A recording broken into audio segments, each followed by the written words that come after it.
ಮುಂಗಾರು ಆರಂಭಕ್ಕೂ ಮುಂಚೆಯೇ ರಾಜ್ಯದ ಹಲವು ಭಾಗಗಳಲ್ಲಿ ಬಿರುಗಾಳಿ ಸಹಿತ ಭಾರೀ ಮಳೆಯಾಗುತ್ತಿದ್ದು, ತುಮಕೂರಿನ ಶಿರಾ ತಾಲೂಕಿನ ಪುರಲೇಹಳ್ಳಿಯಲ್ಲಿ ನಿನ್ನೆ ಸಂಜೆಯಿಂದಲೂ ಗುಡುಗು ಸಹಿತ ಮಳೆಯಾಗುತ್ತಿದ್ದು, ಮಳೆಯ ಆರ್ಭಟಕ್ಕೆ ವಿದ್ಯುತ್ ಕಂಬಗಳು ಧರೆಗುರುಳಿದ್ದಲ್ಲದೆ ಹಲವು ಮನೆಗಳಿಗೂ ಹಾನಿಯಾಗಿದೆ.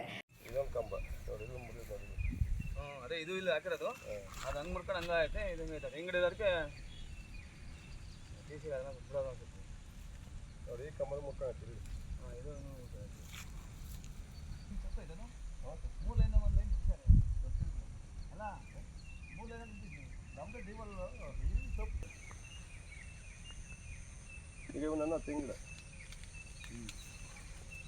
ತೆಂಗಿನ ಗಾಳಿಗೆ ಒಳ್ಳೆಯದು ಸಣ್ಣ ಗಿಡ ತೆಂಗಿನ ಗಿಡ ಅಡಿಕೆ ಗಿಡ ಒಂದು ಬೇಯಿಸಿ ಮಾಲಿಕಪ್ಪಂದು. ಸತತ 3 ಗಂಟೆಗಳ ಕಾಲ ಎಡಬಿಡದೆ ಸುರಿದ ಭಾರೀ ಮಳೆಯಿಂದಾಗಿ ನೆರೆ ಪರಿಸ್ಥಿತಿ ಎದುರಾಗಿದೆ. ನಿನ್ನೆ ಪುರಹಳ್ಳಿ ಗ್ರಾಮದಲ್ಲಿ ಮಳೆ ಬಂದು ಸಿಕ್ಕಾಪಟ್ಟೆ ಮಳೆ ಗಾಳಿಗೆ ನಮ್ಮ ಟಿಸಿಗಳೆಲ್ಲ ಮುರಿದೋಗಿದೆ, ಕಂಬ ಮುರಿದೋಗಿವೆ 3, ಬೆಳೆ ಲಾಸು, ತೆಂಗಿನ ಗಿಡ ಎಲ್ಲ ಬಿದ್ದಾವೆ. ಏನೋ ನಮ್ಮ ನಲ್ಲಿ ಈ ಥರ ಆಗಿದೆ. ದಯವಿಟ್ಟು ಏನೋ ಒಂದು ಟಿಸಿ ವ್ಯವಸ್ಥೆ ಮಾಡಿಕೊಡ್ಬೇಕು ಕೇಳ್ಕೊತೀವಿ. ಬೆಸ್ಕಾಂ ಅಧಿಕಾರಿಗಳು ಬಂದಿದ್ದರು, ಬಂದು ನೋಡ್ಕೊಂಡೋಗಿದ್ದಾರೆ, ಎಲ್ಲ ರೆಡಿ ಮಾಡಿಕೊಡ್ತೀವಿ ಅಂತ ಹೇಳಿದ್ದಾರೆ.